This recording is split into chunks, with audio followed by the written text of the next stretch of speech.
Ang susunod na programa ay rated PG. Patnubay at gabay ng magulang ay kailangan sa mga batang manonood. Diyos ko, hindi ko na naman maintindihan yung discussion kanina. Hindi ko kasi maintindihan kung paano mag-shift yung curve eh. E paano kung ako yung mag-shift? Ay, nakakaloka. Nood na nga lang ng Netflix.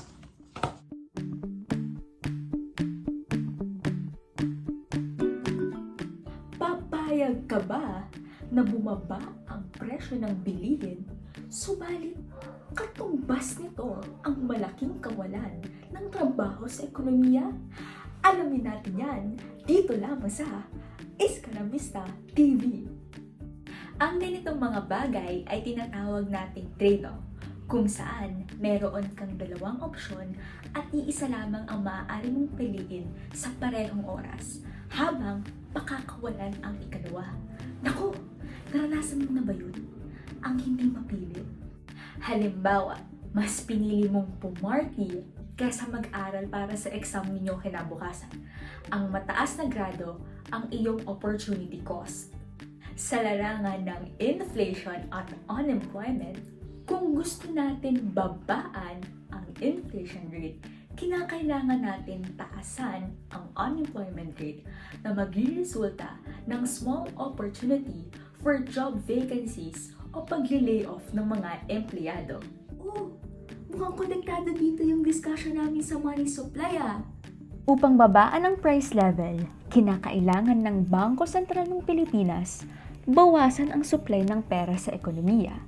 Kung kaya dito sa graph, ang dating money supply 1 ay mag-shift to the left. At dahil mas kakaunti ang taong may hawak nito, humina ang purchasing power.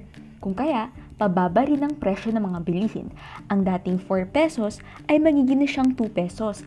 Pero sa value ng ating pera, mas lumakas siya. Ang dating 1/4 ay mas magiging 1/2. We will be talking about 3 things in this video. 1. Deriving the Phillips curve using the short-run economy. And 2. The policy menu, whether the government should apply expansionary or contractionary approach. And 3. How is the Phillips curve in the long run? Ayon sa isang ulat, bahagyang bumaba ang unemployment sa buwan ng Setyembre 2022. Ngunit sa kabilang banda, napapansin natin na tumaas ang inflation rate. Upang mas maintindihan natin ang ganitong kaganapan sa ekonomiya, tanungin natin si Philip. Sino ba tong si Philip? Alban William Housego, or commonly known as A.W. Phillips, studied the relationship between unemployment and the rate of change of wages in the United Kingdom over a period of almost a full century. Edi anong klaseng relationship meron ang inflation at unemployment rate? It is important that you should refresh first the topic regarding aggregate demand and aggregate supply, as you will apply it on the Phillips curve.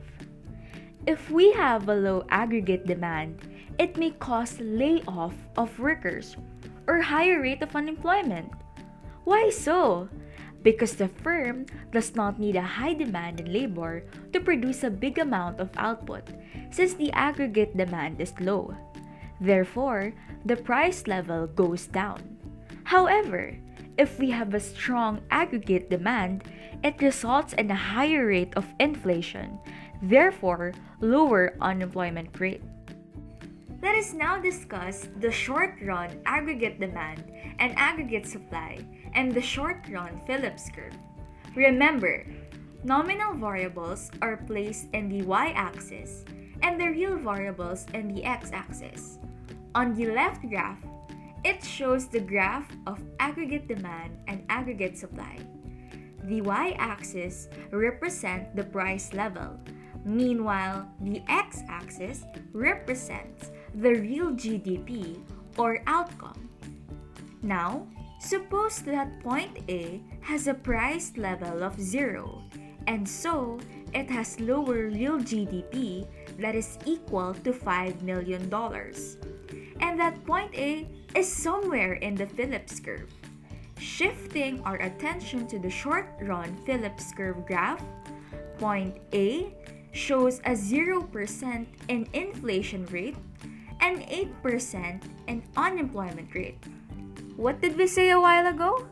Lower inflation rate results to a higher unemployment rate. Paano kung tumaas yung aggregate demand? It shifts the aggregate demand curve outwards, so from point A to point B, therefore increasing the price level to 2, and the real GDP is now $6 million. And that point B is somewhere in the Phillips curve. Plotting it again in the short-run Phillips curve, as point A shifts to point B, the 0% inflation by point A is now at 2% by point B. The 8% unemployment rate by point A is now 4% unemployment rate by point B. In a short-run economy, the government can implement fiscal and monetary policy for them to control the aggregate demand of consumers, such that choosing between expansionary or contractionary approach. Paano malalaman ng gobyerno kung aling approach ang gagamitin? Una, kinakailangan nilang obserbahan ang ating ekonomiya. Ano nga ba ang kasalukuyang estado nito? Pangalawa, kinakailangan nilang magdesisyon either to decrease the inflation rate or to decrease the unemployment rate. Tandaan, hindi maaaring parehong mag-decrease ang inflation rate at unemployment rate. Kung gusto ng ating gobyerno na i-reduce ang unemployment, gagamit sila ng expansionary approach. Ibig sabihin, ang Bangko Sentral ng Pilipinas ay maglalabas ng pera sa ekonomiya.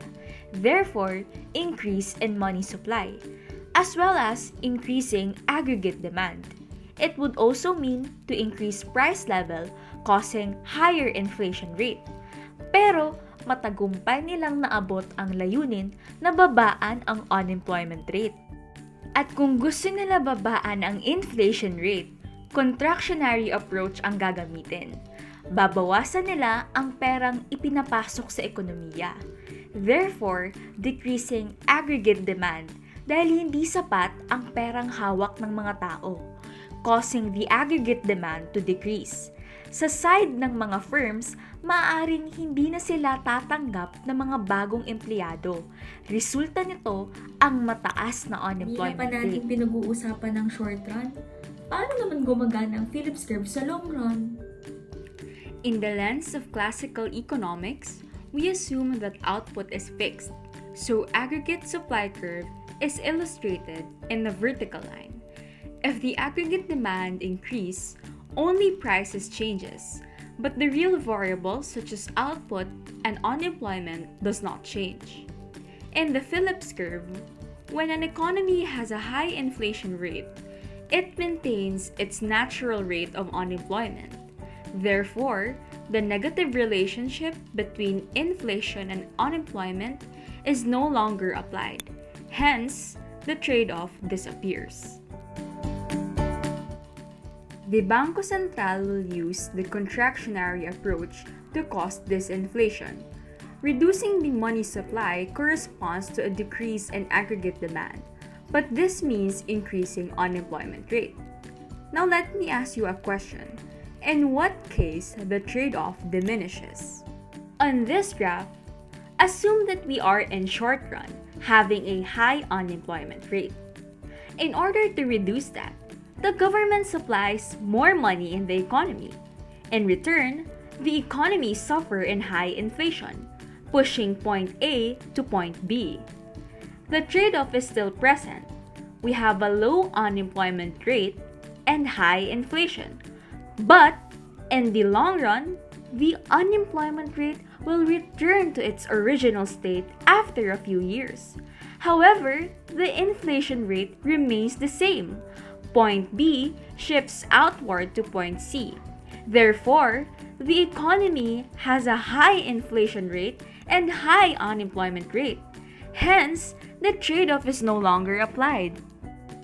Should we then lower our inflation rate but in return will cost us a high unemployment rate? Well, the answer is yes. Wait, before you raise your torches on me, let me explain. There are two scenarios we must expect when this inflation happens. Number 1. A 1% reduction in inflation rate causes our GDP to decrease by 5 points. This is what we call the sacrifice ratio. Meanwhile, it also has its benefits in the long run. There is a challenge here for the government that union workers will probably disagree. The government must convince workers that their wages will be decreased, but at the same time, giving them the assurance that inflation rate will be lower. On the other hand, they must also convince financial institutions to lower interest rate, rest assured that the inflation rate will decrease. If all actors in the economy reach a consensus, this is what we call costless disinflation. In a few years or so, the unemployment rate will return to its natural state, having a lower inflation, which is a win-win situation this time. Unlike increasing inflation to lower unemployment rate, in the long run, the unemployment rate will return to its natural state. Therefore, the economy is stuck with a high inflation with high unemployment rate. Let me end this discussion with what Milton Friedman said. Quote, "There is always a temporary trade-off between inflation and unemployment. There is no permanent trade-off." End quote. Nako, hindi pala naiiwasan ang mga sakripisyo sa anumang ekonomiya. Maaring magdusa tayo ng ilang taon, pero eventually, time will come when we celebrate the fruits of our labor. Sana ay marami tayong natutunan ngayon patungkol sa trade-off. Muli, ito ang talk show na magbibigay sa inyo ng hottest, newest, at walang halong chismis sa mga balita. Ito ang Iskanamista TV!